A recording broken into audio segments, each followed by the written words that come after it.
What's the deal, my people? You know it is Tony Teflon, and I'm back at you another one. And it sees the GRRM himself is working on one of the prequel series, but he's not doing it alone.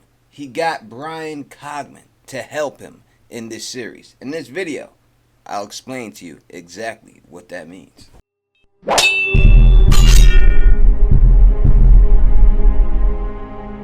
And before we get started on this, if you can, please slap a like on this video and hit that subscribe button and the bell so you can be notified every time I upload a new video.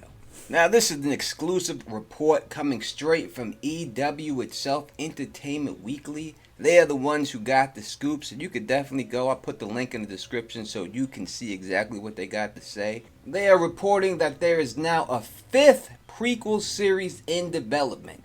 And George R.R. Martin himself is working on this one show. Now, it also says that he's not doing it by himself, that he has got the help from writer Bryan Cogman to help him develop this series. And we all know Bryan Cogman. He has been a part of Game of Thrones since season 1. He has done episodes like Stormborn, which was out in season 7. The Lords of Gods and Men, which was out in season 4, which is the one that Tyrion Lannister was on trial for. And he's also did the one in season 3 called Kissed by Fire. And we know that that is the one that Jaime Lannister and Brienne was in the tub. So he has been a part of some good episodes, and it seems like a good pick for George R.R. Martin to do it. Now, this leads me to believe, because I take George R.R. Martin at his word, and he has said that his main focus is the Winds of Winter. So I'm saying if he has time to develop a prequel series, to me, this must mean that Winds of Winter is done.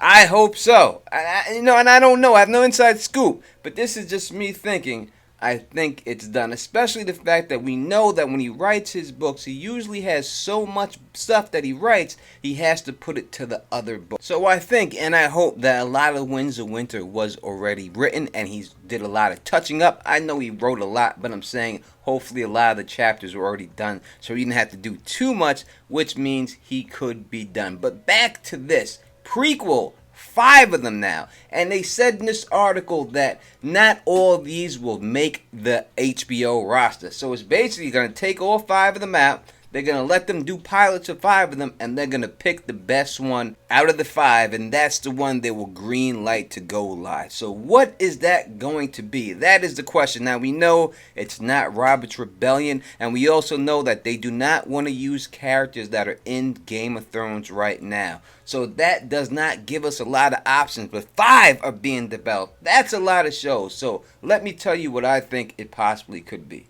Number 1, I think one of them will be the Dance of Dragons, or the Death of Dragons, or the Black and the Greens, whatever one you want to call it. But I think that that could be one. Number 2 could be the Rise of Old Valyria. Now, the problem I see with both series is that we have to have dragon riders. There has to be a major budget to do these shows.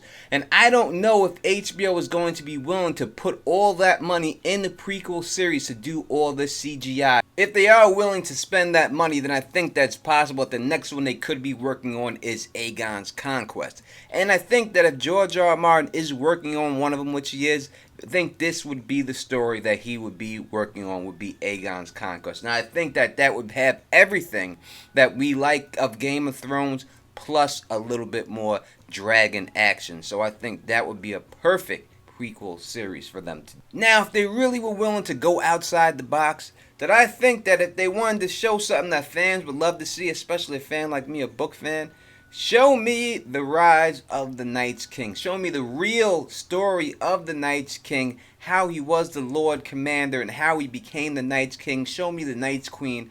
I would love to see that, but I don't know if they would do that. That might just be a little bit too deep, a little bit too much for TV. My last pick, if I was doing it and I had to develop a show for this, I would have to say, if we're looking for something that is strong, and we see that they like strong female leads, I think that they could definitely do the life of Nymeria and how she came to Dorne. I think if they did all that, everything, the whole story of that, that would be an epic tale. And you would have somebody that, Arya's direwolf is named after Nymeria, so it's still, people would still be be able to relate, and that's what it's all about. Can people still relate? Will people still recognize this series as Game of Thrones? And I think that is the major key thing that has to take place here. It has to bring the old Game of Thrones fans over to this series, so it can't be too different and too crazy that they're not going to want to be in it. And I think a lot of the dragon stuff may be a little bit too much,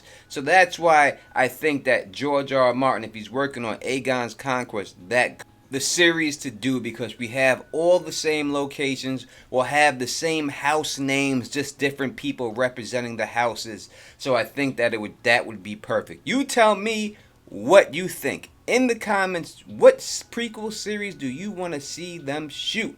And if you like the way I do this, please thumbs up this, please spread this across the realm, and please subscribe. And until next time, you know who it is. Peace and stay sexy.